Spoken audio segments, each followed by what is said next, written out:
Assalamualaikum warahmatullahi wabarakatuh. Perkenalkan, nama saya Muhammad Faransyam, kelas A1 angkatan 2019, Stambuk 130 2019 0005, Program Studi Teknik Informatika, Fakultas Ilmu Komputer, Universitas Muslim Indonesia.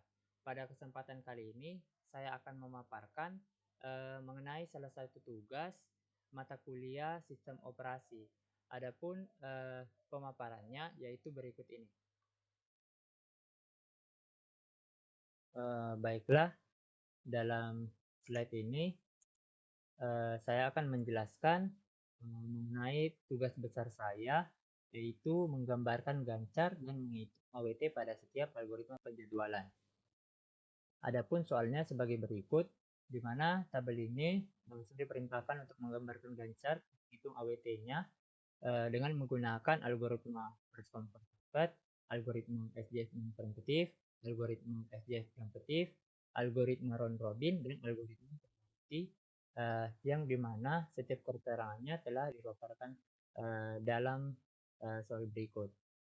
Baiklah, langsung saja yang pertama kali kita kerjakan soal menggunakan algoritma first come first served. Adapun penyelesaiannya yaitu kita harus memperhatikan di mana setiap proses yang meminta jatah pertama kali maka akan dilayani terlebih dahulu. Di mana kita lihat dalam tabel ini proses yang pertama yaitu P1, maka kita dituliskan P1. Terus proses yang kedua yaitu P2, kita tuliskan P2. Proses yang ketiga yaitu P3, tuliskan lagi P3, dan proses yang terakhir yaitu P4. Maka kita tuliskan P4. Setelah itu kita harus menentukan nilai setiap proses dalam gancar, di mana kita mulai dari 0, kemudian 0 ini ditambah dengan burst time P1. Burst time P1 yaitu 10, maka 0 ditambah 10, hasilnya 10, sehingga didapatkan P2 sama dengan 10, tambahkan dengan burst time P2, burst time P2 6, maka 10 ditambah 6, hasilnya 16. Setelah itu 16 ini ditambah dengan burst time P3. Burst time P3 yaitu 4, maka 16 ditambah 4 hasilnya 20. Kemudian yang terakhir yaitu 20 ditambah burst time P4. P4 itu 8. Sehingga didapatkan 20 tambah 8, 8. Setelah mendapatkan hasil nilai setiap proses yang terdapat pada gancar, kita tuliskan bahwa setiap waiting time-nya yaitu sebagai berikut, di mana P1 sama dengan 0, P2 sama dengan 10, P3 sama dengan 16, P4 sama dengan 20. Setelah mendapatkan waiting time, kita harus menghitung average waiting time-nya dengan rumus AWT sama dengan P1 ditambah P2 ditambah P3 ditambah P4 dibagi 4. Maka P1-nya 0, ditambah 10, ditambah 16, ditambah 20. Maka 0 tambah 10, 10, 10 tambah 16, 26, 26 tambah 20, 46, dibagi 4, maka hasilnya sama dengan 11,5 milisecond.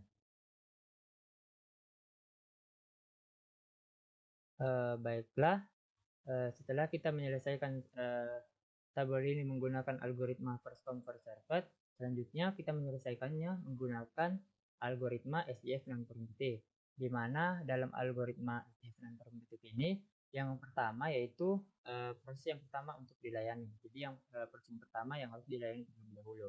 Kemudian proses selanjutnya yaitu memperhatikan nilai burst time-nya. Nah, nilai burst time yang terkecil ini yang harus diperhatikan setelah menuliskan proses yang pertama. Baiklah, langsung saja kita menggambarkan gancarnya, di mana proses pertama yaitu P1 maka proses P1, kemudian yang urutan yang kedua yaitu nilai burst kecil maka P3 dengan nilai burst time 4. Setelah itu kita lihat lagi nilai burst time terkecil setelahnya yaitu P2. P2 maka kita tuliskan P2. Setelah P2 kita yang terakhir yaitu P4 karena hanya terdapat 4 proses dan yang terakhir yang terbesar yaitu P4. Setelah itu kita melihat nilai yang terdapat pada di bawah gancar ini, kita harus menentukan nilainya, di mana kita mulai dari 0. 0 ini ditambah dengan bersign P1. Bersign P1 yaitu 10, maka 0 tambah 10, 10. 10 ditambah bersign P3. Bersign P3 yaitu 4, maka 10 tambah 4, 14. Setelah itu 14 ini ditambah dengan bersign P2. Bersign P2 yaitu 6, maka 14 tambah 6, 20. Setelah itu 20 ditambah dengan bersign P4. Bersign P4 yaitu 8, maka 20 tambah 8, 28. Maka inilah gancar beserta nilai yang terdapat pada setiap prosesnya. Setelah itu kita menghitung waiting time setiap prosesnya, di mana waiting time-nya sebagai berikut. P1 sama dengan 0 dikurang ATT 1 atau 0 dikurang arrival time P1. Maka P1 sama dengan 0 dikurang arrival time-nya P1 yaitu 0. Maka 0 kurang 0, 0. Setelah itu P2-nya yaitu 14. 14 dikurang arrival time P2. Kenapa 14? Karena nilai P2 yaitu 14. Dikurang arrival time P2, arrival time P2 4. 14 dikurang 4 sama dengan 10. Setelah itu P3. P3 sama dengan 10. 10 dikurang arrival time P3 yaitu 6. 10 kurang 6 hasilnya 4. Setelah itu P4. P4 di sini kita lihat nilainya 20. Kemudian dikurang arrival time-nya P4 yaitu 8. Maka 20 kurang 8, 12. Maka didapatlah waiting time setiap prosesnya. Setelah mendapatkan itu, kita menghitung kembali average waiting time-nya. Average waiting time sama dengan P1 ditambah P2 ditambah P3 ditambah P4 dibagi 4. P1 sama dengan 0, P2 sama dengan 10, P3 sama dengan 4, P4 sama dengan 12. Maka 0 ditambah 10, 10, 10 tambah 4, 14, 14 tambah 12, 26. 26 dibagi 4, 6,5 milisecond. Selanjutnya, bagaimana cara menyelesaikannya? Menggunakan algoritma penjadwalan SDF prediktif. Yang pertama, kita urutkan proses dengan nilai T mulai terkecil. Yang kedua, hentikan proses jika ditemukan proses dengan nilai BT terkecil. Dan mulai kembali proses dari awal dengan melihat nilai BT dan menghitung AT. Jika menemukan nilai AT sama dengan 0, maka nilai BT. Jadi yang pertama kita urutkan prosesnya dulu dari AT yang terkecil. Arrival time yang terkecil, maka kita lihat di sini P1, arrival time 0, maka kita tuliskan P1, kemudian P2, arrival time-nya 4, kita tuliskan P2, setelah itu P3, arrival time-nya 6. Nah, di sini kita lihat burst time-nya terkecil, di mana apabila ditemukan burst time proses dengan burst time terkecil, maka kita harus hentikan proses. Jadi prosesnya hanya sampai di sini.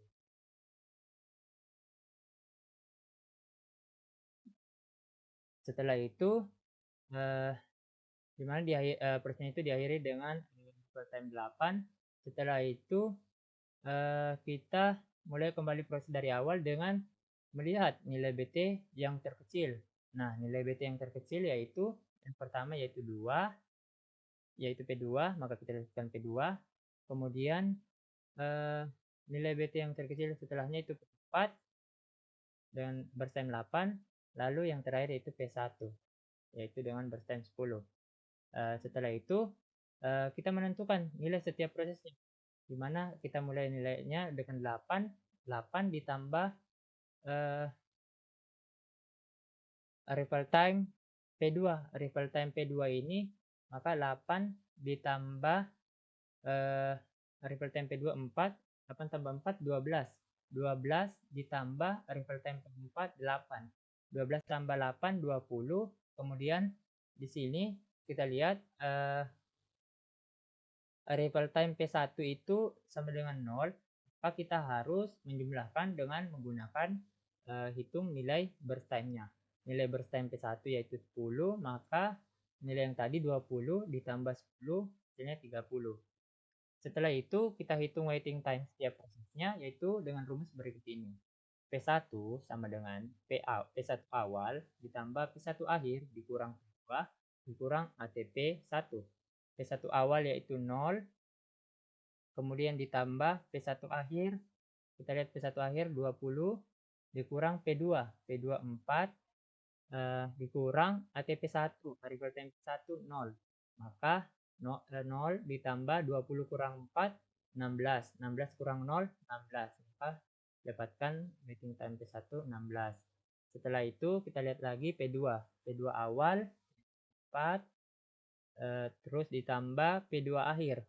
P2 akhir itu 8 dikurang P3. Nilai P3 di sini yaitu 6, kemudian dikurang arrival time P2 4. Maka di sini dituliskan 4 ditambah 8 kurang 6 2, 4 tambah 2 6, 6 dikurang 4 2, maka 2. Kemudian P3 sama dengan karena di sini kita lihat P3 dan P4 hanya terdapat satu nilai, maka kita langsung saja dikurang arrival time P3. Maka P3 sini 6 dikurang arrival time P3 yaitu 6. Maka 6 kurang 6 sama dengan 0. Setelah itu kita lihat lagi P4. P4 yaitu nilainya 12. 12 dikurang arrival time P4 yaitu 8. 12 kurang 8 hasilnya 4. Maka didapatkanlah seluruh waiting time setiap prosesnya. Setelah itu kita hitung average waiting time-nya. Average waiting time sama dengan 1 ditambah P2 ditambah P3 ditambah P4 dibagi 4. Maka di sini P1 16 tambah 2 ditambah 0 ditambah 4, maka hasilnya 22. 22 dibagi 4, maka hasilnya 5,5 milisekund.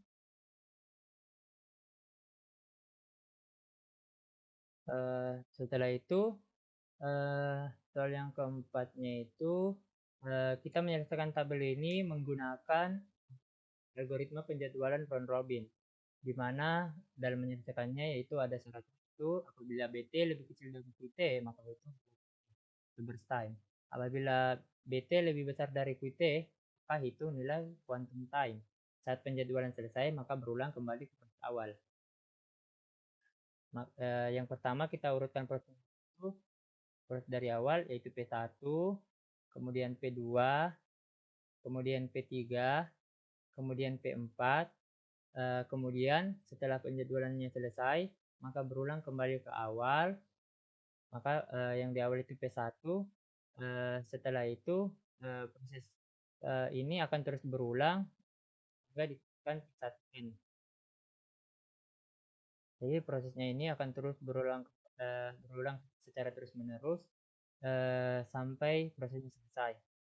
Setelah itu kita hitung berapa nilai setiap proses ini, di mana kita mulai dari nilai 0. 0 ini ditambah dengan kita harus lihat dulu kita harus menambahkannya dengan apa? Apakah kita harus menambahkan dengan burst time atau quantum time? Kita lihat burst time-nya P1 ini 10, sedangkan quantum time sama dengan 2. Nah, burst time ini lebih besar dari quantum time, sehingga dalam menjumlahkan kita harus menggunakan quantum time, sehingga 0 ditambah 2 hasilnya 2. Setelah itu kita lihat lagi 2 ini ditambahkan dengan apa? Kita lihat di sini di P2 burst time-nya yaitu 6. 6 ini lebih besar dari quantum time, sehingga kita 2 ini ditambahkan lagi dengan quantum time. Maka 2 ditambah 2 dengan 4. Nah, 4 ini kita lihat lagi di P3. P3 kita lihat burst time-nya 4. 4 ini lebih besar dari quantum time, sehingga 4 ditambah 2 lagi. Maka 4 tambah 2, 6. Nah, di P4 ini kita lihat lagi 6 ditambah dilihat di sini P4 burst time-nya 8, maka otomatis BT lebih besar dari QT.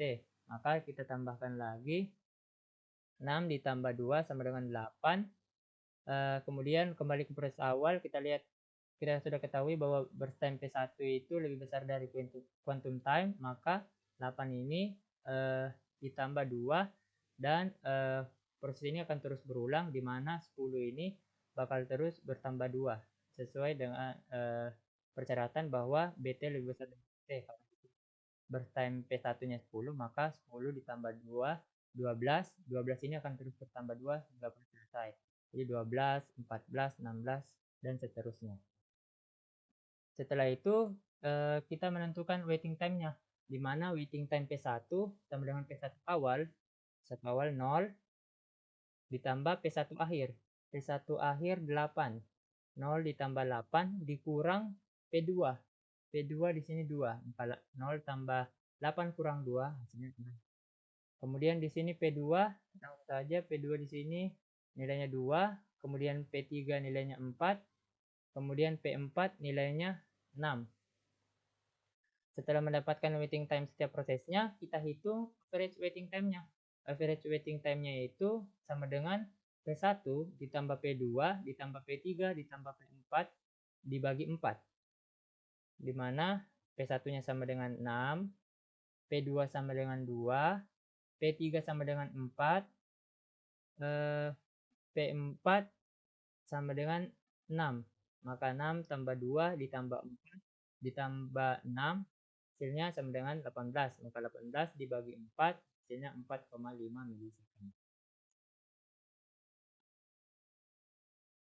Selanjutnya setelah kita menyelesaikan penjadwalan round robin, kita masuk ke tahap terakhir, yaitu dengan menyelesaikan menggunakan algoritma penjadwalan priority scheduling, di mana kita memperhatikan kita urutkan prioritas, mulai prioritas yang terkecil lalu hitung BT dari prioritas.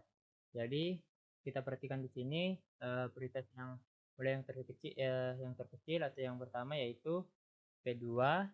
Kita tuliskan P2 dengan prioritas 1. Selanjutnya kita lihat lagi yang terkecil setelahnya yaitu P3. Kita tuliskan P3.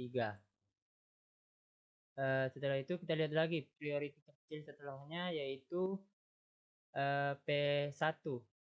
Maka kita tuliskan P1. Setelah P1 prioritas yang terakhir yaitu P4. Maka yang terakhir yaitu P4. Setelah kita gambarkan Gantt chart-nya, kita tentukan nilai setiap prosesnya, di mana kita mulai dari 0, kemudian 0 ditambah burst time dari P2, burst time P2 6, maka 0 tambah 6, maka hasilnya 6. 6 ini kemudian ditambah dengan burst time P3. Burst time P3 yaitu 4, maka 6 ditambah 4 sama dengan 10. Kemudian 10 ini ditambah dengan burst time 1. Burst time P1 yaitu 10, maka 10 ditambah 10 hasilnya 20.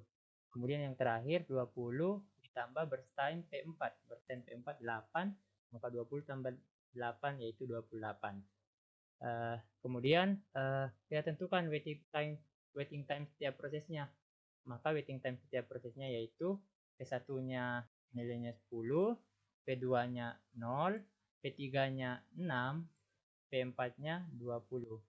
Setelah mendapatkan waiting time-nya, kita hitung AWT-nya, average waiting time-nya. Average waiting time sama dengan P1 ditambah P2 ditambah P3 ditambah P4 dibagi 4. Maka P1-nya 10 ditambah P2-nya 0 ditambah P3 6 ditambah P4-nya 20. Maka 10 tambah 0 10, 10 tambah 6 16, 16 tambah 20 36. 36 dibagi 4 9 milisecond. Maka kesimpulan dari ini yaitu dalam algoritma converter FET ini dia akan melayani setiap proses yang meminta data yang pertama kali yang dilayani. Kemudian dalam algoritma SJF non-primitif dia akan melayani setiap proses yang meminta data pertama kali, namun proses selanjutnya itu memperhatikan nilai bertahan terkecil.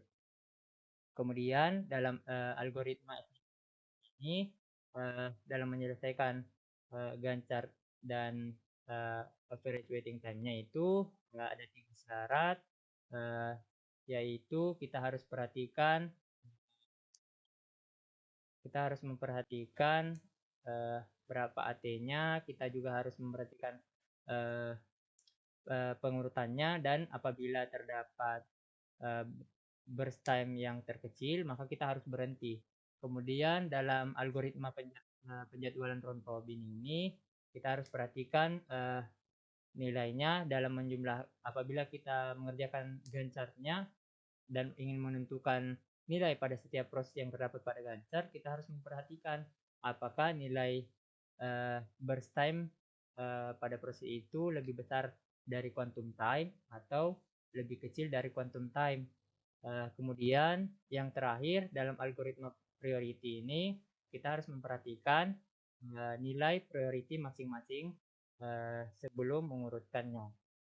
Demikianlah apa yang saya dapat sampaikan, kurang dan lebihnya mohon dimaafkan. Wabillahi taufiq wal hidayah. Wassalamualaikum warahmatullahi wabarakatuh.